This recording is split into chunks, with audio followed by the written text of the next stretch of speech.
Go to butcherbox.com/weighing in and you will get 2 pounds of ground meat for life with your membership and $10 off on your first box. I think you're going to see a continuation of what was going on in the first fight. I think Sterling's going to start off fast. He's going to start to slow down by halfway through the second because Yan's going to put the pressure on him. Yan's going to take some shots so early. He's going to take some shots. He's going to end up having a wrestle. I think Sterling's going to be the one that's going to be slowing down because of the wrestling and because of all the movement and he's going to have to utilize. And the output's going to have to be higher for him to keep Yan away from him. And I think you're going to see a continuation of what happened in the first fight. Sterling won the first round, came out, started to lose, and it was losing the second. So it was a close fight in that second round. But I'm simply saying that I think that close fight until he got dropped on his head. Yeah. It was a close fight, but I'm saying that it's going to be start going that direction towards Yan about midway through the second round because I think Sterling just utilizes too much explosiveness, too much power. He throws everything with bad intentions, which I'm not against, but you've got to learn how to pace yourself when you're fighting somebody like Yan who just walks you down and does that to you. You've got to learn how to fight off your back foot. I don't know if you can learn that. How to stay relaxed fighting off your back foot. That's the difference. I don't know if you can learn that in such a short period of time because he did go through the neck surgery, didn't have a lot of time to really bounce around, train. Sure, he's had a full camp. He's had a couple full camps getting ready for this fight twice now, right? Yep. So now he's here, but you really need to spend a lot of time on learning on when to attack when your back foot's against the fence, on when to throw your strikes, when to circle out, when not to waste energy. Remember, missing punches almost takes more energy out of you than throwing the punch. You know what I mean? Than landing the punch. So he's got to be very cautious about how much energy he puts out in that early round, maybe round and a half, 2 rounds.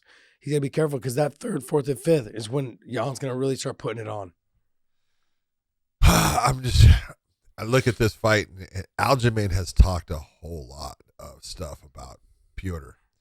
And Petr's come back and said things about Aljamain, but there is there's actually a hatred between these two. And there is some animosity there. I really look in Aljamain. Here's the big difference.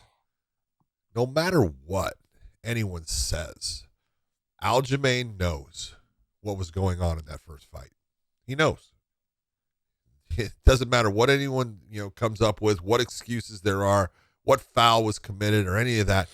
He knows the direction that fight was going. He knows exactly where he was at. So does Petr. And now, after being in there with Aljamain and understanding where Aljamain is strong, understanding the kind of takedowns that he tries, I'll give Aljamain might get the first round because Petr always starts slow. He takes his time and trying to figure out his opponent. But I did do the second fight of Petr Yan and Magomed. And I went back and watched the first one before I did the fight just so I could watch both of them and stuff. And he was a different fighter in the first round of the fight I did, which was his second one with Magomed, than he was the first fight because he'd already figured him out. He'd already knew what was there. He knew what was coming. And I think he knows what's coming with Aljamain. And I think he actually might come out a lot faster than he normally does and start putting shots on Aljamain, which is going to make Aljamain have to fight a little bit of a different fight. Look, Sterling is good. He's a good fighter. No, people can sit there and say whatever they want, take things away from him as far as, he didn't deserve, to be the champion. Okay. All right. But he is a damn good fighter. His whole thing, that he talks about, he was actually the champion before that because it should have been him and Corey Sandhagen when they fought. That's a load of shit. When you get a title fight, you get a title fight. If it's not a title fight, it's not a title fight. So you weren't shit until you take that belt. That's when you're the champion. You're the champ right now. He's the interim champ. We're going to see who's the best guy. And Aljamain is a very talented fighter. He's got a great ground game, but he needs to be on the ground in the top position to beat Petr Yan.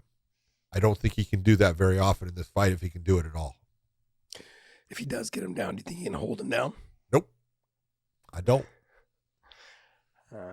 That's why to think he's going to have to get 5 takedowns at least, minimum, 1 per round. Yep. And be able to hold him down for that amount of Keep time. him down for at least half of the round. Yeah. Not an easy task. It's a tough task. Tough task. Tough task. Go to butcherbox.com/WayneIn and get 2 pounds of ground beef free for life and $10 off your first box.